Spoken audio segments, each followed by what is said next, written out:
Principal Matters Podcast, episode 250.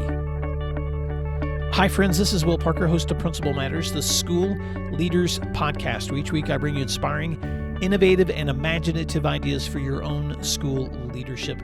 This week, I'm bringing you part 2 of Principal Reboot, a conversation with Jen Schwanke and my Principal Matters Mastermind members, Samantha Bartrom and Erin Igoe. If you want to go back and listen to episode 249, you get a longer introduction to this conversation. But a few weeks ago, Jen Schwanke, the author of 2 books by ASCD on principal leadership and the principal of Indian Run Elementary in Dublin, Ohio, and now transitioning to assistant superintendent of Dublin Public Schools, sat in for a conversation about her book that we had been reading as a mastermind. And Samantha Bartrom, who's principal of Coastal Academy High School in Oceanside, California, and Erin Igoe, who's assistant principal of Piedmont High School in the San Francisco Bay Area, joined me for this conversation. We had been meeting as a mastermind all semester, along with 2 other members, Jeff Springer and Yolanda Dawson, both from Texas, and we had been discussing Jen's book when Jen circled into this conversation with 2 of my members who were available to ask her questions, and then later to jump into some pointed feedback about their own ideas and dreams of work that they do in their own leadership. I just want to invite you to pause for this conversation by imagining that you're sitting in a room with friends.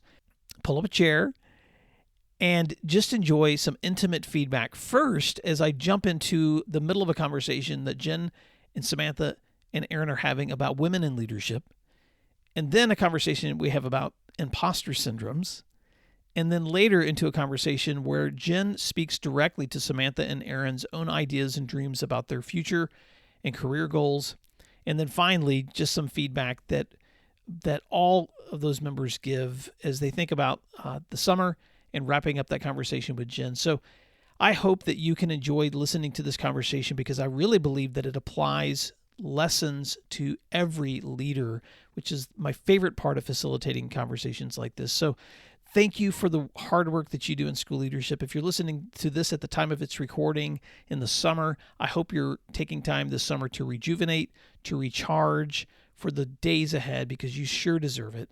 If you want any feedback from me, or you want to access my resources, or if you have questions about any of the offerings that I have through the mastermind or through my presentations or through my books, you can always find them at my website at williamdparker.com, or you can reach out to me by email at will@williamdparker.com. Thanks, and I hope you enjoyed this week's conversation.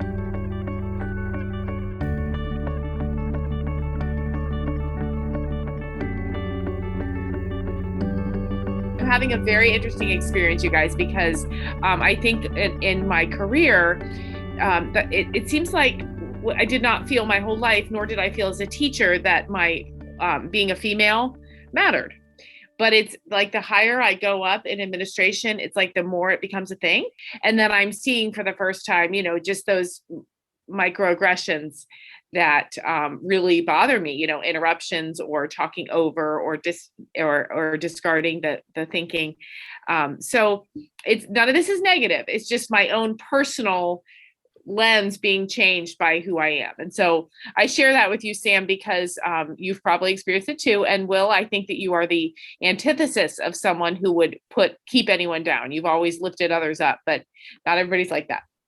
Jen, I think I can relate, though. I think sometimes those of us who are super critical of ourselves or perfectionists or want to do well, I shared an email one of my teachers sent to my superintendent about me. And it caught me very off guard because it was super positive. And I started saying, oh, did I cause harm to our relationship? Right. What might cause him to say all these nice things about me? And I didn't really consider the fact that, oh, well, maybe all these things are really true. And so I think it can be really easy, just like in your case, to think of, well, maybe this has to do with something other than my greatness. Right. When really, right. no, you're just qualified for the position. Right. And I think that's a unique thing. And Will, you can maybe tell me if I'm off guard or off track on this, but I think it's very uniquely female to question ourselves all the time. I was going into a meeting recently and I said, I don't feel like I dress right and my hair and it's kind of a mess today. And a mentor of mine stopped. She said, a man would never say that out loud. even if they think it, they would never be like, I don't look right, I don't feel right, I'm off. They would go in and they would do it. And so there's that component too, where we're like, well, it can't be real. Like there must be an ulterior motive for somebody to be really complimentary of me. Totally. Oh, I have so many thoughts about that. So I'll just, me, I'll save my thoughts. Two things. Number one, I think one thing we share in common is something I've heard other people call the imposter syndrome, whereas, where each of us often has expertise or capacity to do things that other people ask us to step in and help with because maybe we're good at things, but we tend to be our worst critics because so often, just like in your situation, Jen, where you're asked to step in and take a new role, or Samantha, where you were given such a complimentary email from a staff member, I think, and I think I'm the same way. I think each of us looks at our position sometimes and looks over our shoulder, like who's supposed to be doing this? Because certainly I'm not qualified to make these kinds of decisions. But then the second thing is that self-awareness that you may have, Jen, that I don't, because you're right, I wouldn't step into a meeting worried about my hair or my clothes. Mm-hmm. But I also think that self-awareness often makes you more aware of others too. And so what I've found is my inability sometimes to see, I have to work really hard to see beyond myself. And where I found I'll just give you an example in my relationship with my wife, when she was an educator, she would often see the small things about kids that I completely would miss. And so sometimes sometimes that attention to detail, even though sometimes it can be critical to self, can be really helpful in relationships to others. By the way, the reason I'm sitting up here is that Oklahoma is under like a storm watch. So there's been like torrential rain going on and thunder. And so I came home from my office so I could have this conversation without being in a tornado at school. So here we are. Erin, I think you're on your other device if you want to unmute it so we can hear you. Tornadoes? No. Yeah. I want to take a picture of this billboard, but I'm driving to work and I'm like going 70. And every time I see it, I'm like, it's a Ohio billboard trying to get us to move to Ohio so we can be at home more than in our cars. And then I think of you actually every time.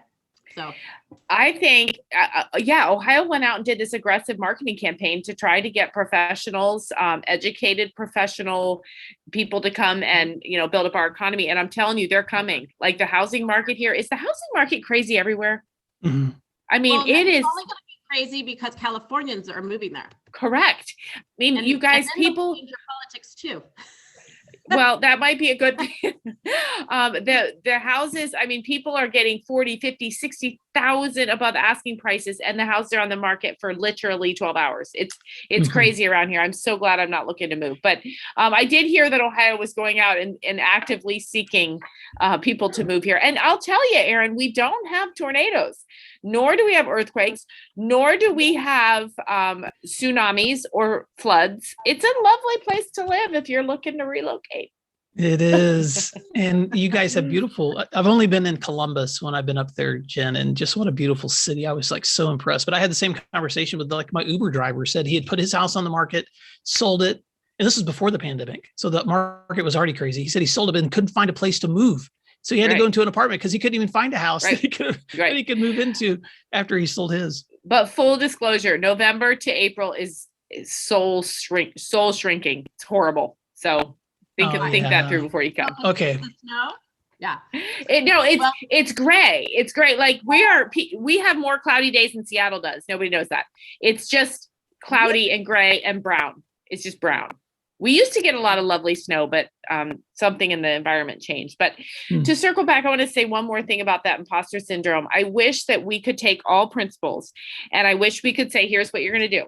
When you get a nice email, you're going to read it 100 times. And when you get a mean email, you're going to read it once, because we do the opposite, right? We get the nice email, we skim it, and we're like, okay, that's really nice, but they probably don't mean it. And then we get the nasty email and we read every comma.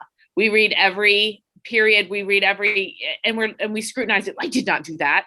Or this isn't quite accurate. So we need to flip that. And we need to read the nice emails, Sam, and read it over and over and say, see, that's true. That's me. I once interviewed for an AP position. I always ask for feedback when I don't get the job. And one of the feedback was And Was your what that you muted out? my clothing. Oh, It was like a female thought that I had a shirt on that like I didn't have buttoned up all the way here. It was like here. And I'm like, really? Right. And it wasn't inappropriate at all, but like it's interesting to get that feedback. Right. And that was given to me. You know what I Right. mean? Like I don't think it should have been given to me, to be honest. mhm.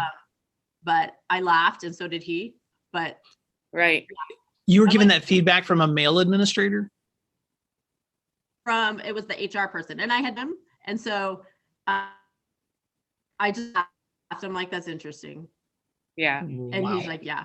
But thanks I to- just this week I had a fascinating conversation with a woman who's just been hired in our district, and she's an African-American woman. And she said it's so hard because she's gotten feedback that her hair is too big or that her afro is not appropriate or whatever. And we started talking, that launched a conversation about women. And we always worry about what to wear. Like, is it the right color? Is it the right look? Is it the right dress? So, then we started talking about being natural.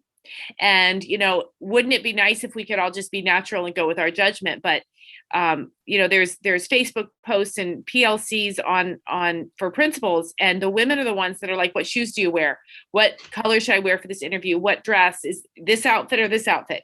And you never see the men. And that is not an indication that there's any problem with the way men do it. As a matter of fact, I think that women could learn from it. But Erin, to your point, you can go in feeling like, I look like $1 million, and then somebody can say, well, no, sorry. Now, my question to you, Erin, is that an excuse? Is that an easy out because they didn't want you for other reasons, but they can make you feel small or make you feel as though the choices you made, which is a tiny choice, by the way, the important choice is, do you suspend the student when he punches another kid in the face before the basketball game? That's the important decisions. But to imply that your decision about whether your shirt is buttoned up another inch diminishes the intellectual capacity that you might have to bring to this district. And it's incredibly demoralizing to have pointed that out as a reason you didn't get the job. And I know, like, from a female perspective, I just took that as you are insecure and that's your issue, and you were triggered in some way, the way I present, because I've done that too. I've been triggered by something and think that female is like, and it's not, it's about me. And so I'm just like, okay, that's her problem. And that's not really a school I want to work at anyway. That's how my teachers are. So, well, and I'll just say on behalf of any male administrators that would ever consider saying that to someone, that's really stupid. Yeah. I just can't even imagine having a conversation with someone to reflect on an interview and talking about anything but the merits of the interview. That's just so inappropriate. So I'm glad you didn't work there either, Erin.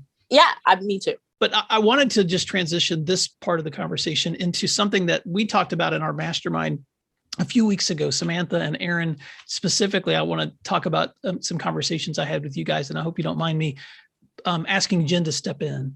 But as we've shared our own passions and dreams, Jen, Samantha and Erin have also shared some of the things that they would love to see happening in their career 5 and 10 years from now.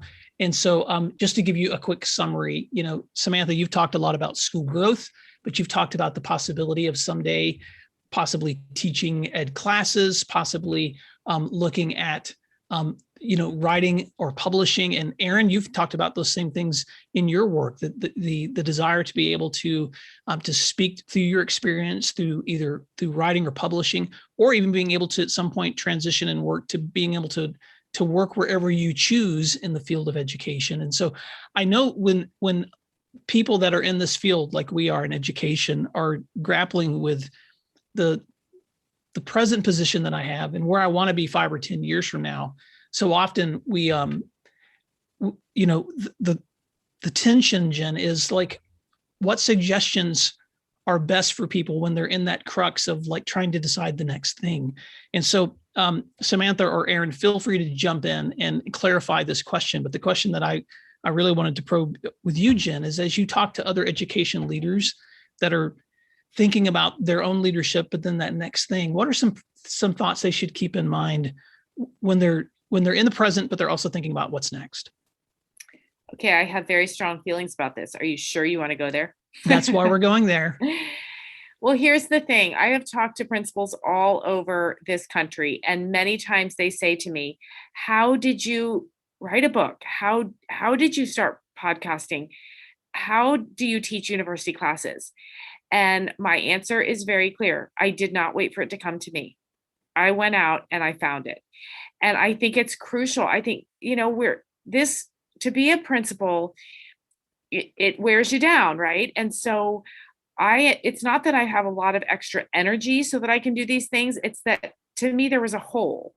I felt like I went into work every day and I worked for other people. And I wanted a piece of me to work for myself too. And I wanted to be able to share my ideas and be more than just a principal. And that is not, please, just to be very clear, it is not meant to insult anyone who doesn't do other things too. It's fine. But for me, I just needed other things. I thought, you know what, I'm a writer. I can write about this. And so I went out and I reached out to ASCD and I put in a proposal and went from there. And then, Will, you and I connected. I don't even know if it was on Twitter first, and then we struck up a networked relationship, and it led to podcasting. And there was a program at Miami University of Ohio, and I thought, I want to teach there. And I went out and I found somebody who would listen to me and take me on. So, sometimes you can feel, as principals, we're such pleasers, right? We want everyone to know that we're the mediator. We're not going to go too far this way or too that way. We're going to figure it out.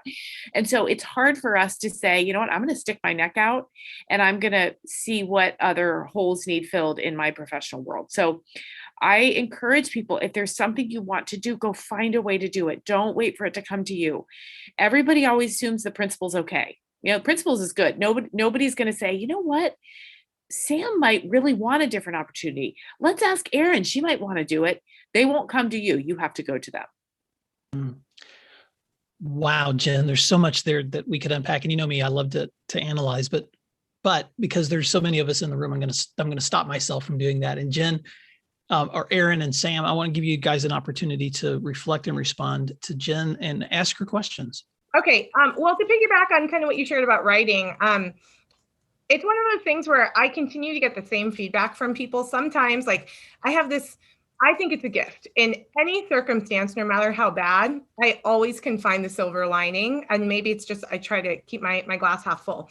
So as the pandemic has been going along, I've been keeping just notes on my iPhone of like significant moments in my leadership, stories, funny moments, devastating moments, and then like the silver lining. And so I have this thought of a book, like Principaling Through a Pandemic, where like I tell leadership stories with all of these different silver linings, like short little stories.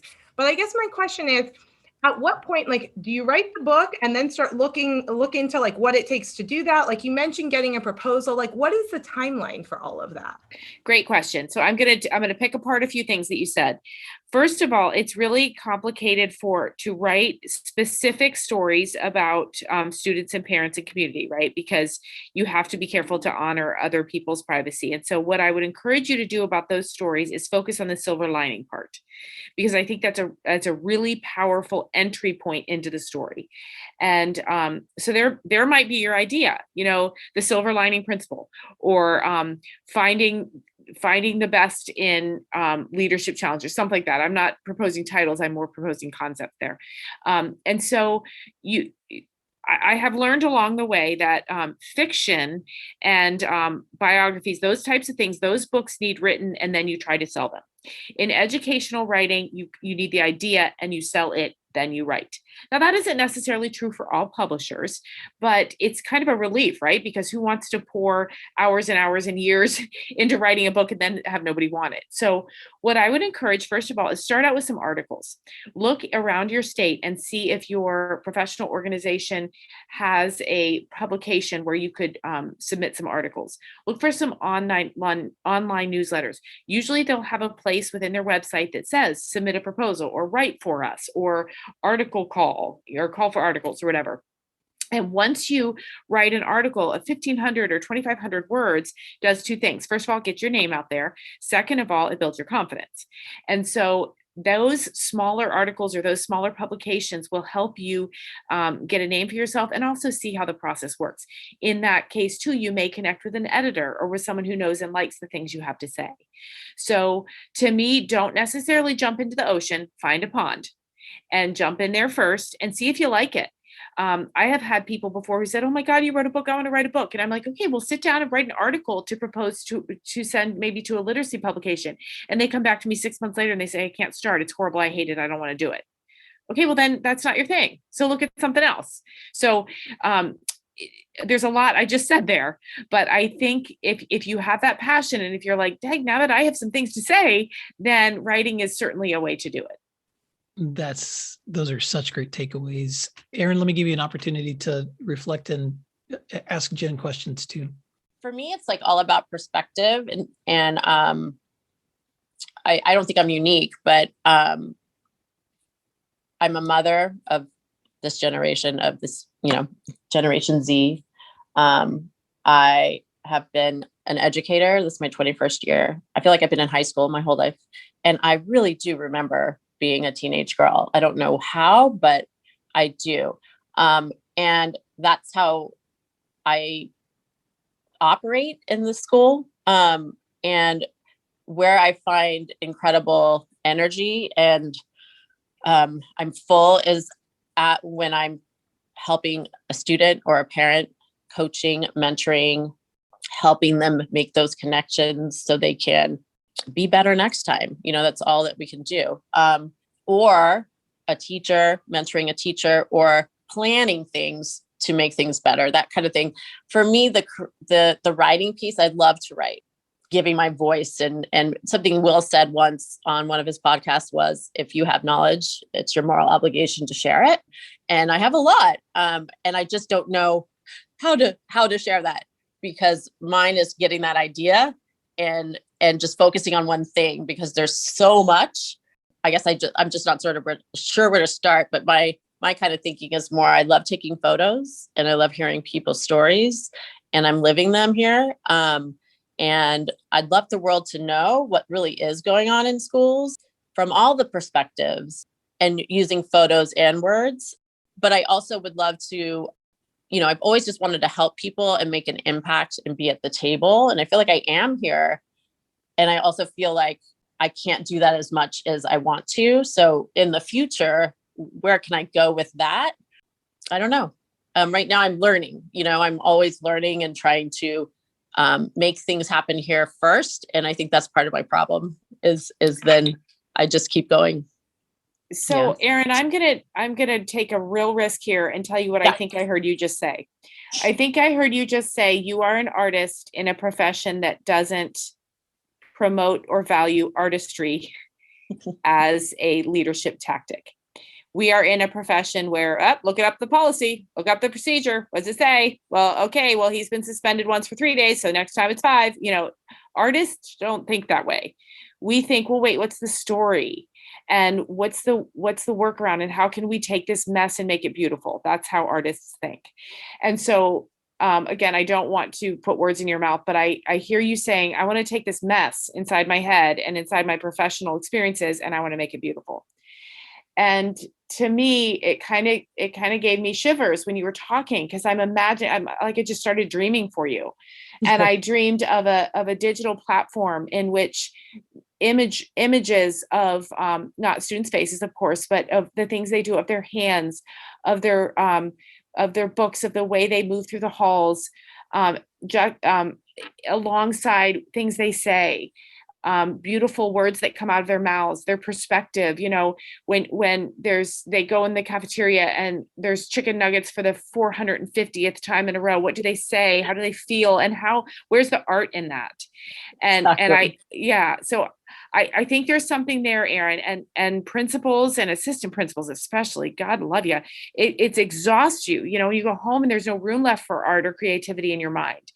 And so you have to make sure you cling to that and think in your mind, how can this part of me come to life, and maybe encourage other principals to bring out their artists, because it is an art form to work with teenagers, and it should be shared with the world.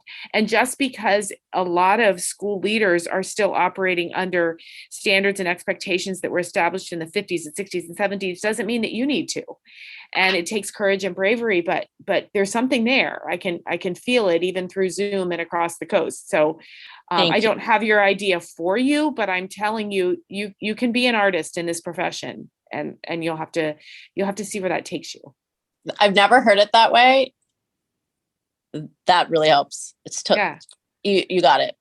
And Jeff could attest to some of my photographs that I've sent that are like from down here. Like, how would a bug see this? It's really weird, but like, that's how I walk through the world. And so I bring that into my everyday, and it helps me, but I'd like other people to. So I'm going to, and I know we're running out of time, but I just want to tell you, when you said you remember being a teenage girl, I remember too acutely. And I remember getting on the bus at the end of the day, and I was always hungry, and I would sit on the bus and I would crouch in the corner, and I was 45 minutes a bus ride from home, and I would pack Twizzlers, which I wasn't allowed to have. And I would eat the Twizzlers sitting in the corner of the bus. So I'm imagining a picture, Erin, where there's a student on the bus, and what does that student see? Is it fields? Is it traffic? Is it stoplights? Are they hungry? Are they tired? Are they excited? Are they lonely? And so that photograph next to it is what that student might be thinking as they ride home. And, there's a million other images that could happen. And to capture the words to go alongside it tells a really powerful story about what it's like to be a student. And as the assistant principal, you have the access to those stories. And you have the perspective as the adult helping the student navigate through this really hard time in life. Thank you. But Erin and Sam, I just want to reflect back some things that Jen said too, that, and this is for any Principal Matters listeners, if you're not taking opportunities to cultivate those passion areas in your life outside of school leadership, you will not be inspired to be school leaders. And so one of the reasons I started blogging and writing and podcasting was because there was a latent passion of mine. I love to write. I was a writing teacher before I stepped into admin, but that had gone dormant in my life. And I finally just decided I can't let this thing die. And the only way I knew to cultivate it was to marry the two and to begin to just write about my own school leadership experience. And what I found was new perspective on my school leadership. And of course, you guys know the rest of my story because we're friends. Well, Jen, I know you're wrapping up a long day, and tomorrow's your last day of school. But Samantha, Erin, any parting words you want to say to Jen? Any parting words, Jen, you want to say to listeners before we say goodbye? Jen, I just wanted to say that reading your book kind of came at the perfect time for me this semester.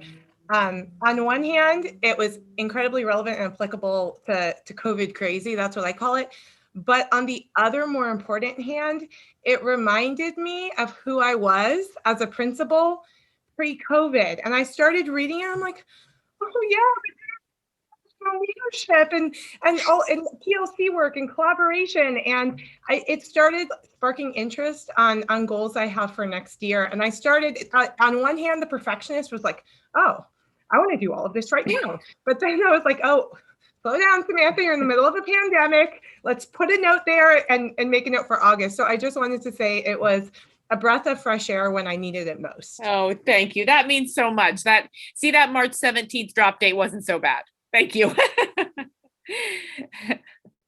Well, I just want to say, I won't comment on the book. I definitely concur. And I listened to your podcast with Will, and I've listened to it evolve. And I will just now, you definitely have a gift that I know it was hard for me to leave the classroom, but I knew it was the right thing. And it's bittersweet, but you're moving forward, and I have created a way to do this job that is exactly what I loved as a teacher. And that's the only way I could do it. And you'll do the same. And I just am so thankful for what you just said. Well, So thank you. Yes, light that inner artist, Erin. And Samantha, so exciting that your school is getting up to 900. And who knows, maybe there will be another school of another 900 and you'll be in charge of it all. Who knows? Tell your boss how fabulous you are. And don't worry about, okay. All right. Well, thank you, everyone. I'm going to bust across the parking lot and watch the Dublin Diamondbacks play baseball. And Jack Schwanke will hopefully make contact tonight. So, Jen Schwanke, thank you for doing what matters. And we'll talk to you again soon. Thank you so much, everyone. Bye-bye. Bye, Jen. Thank you. You can find other free resources like this one at my website at williamdparker.com.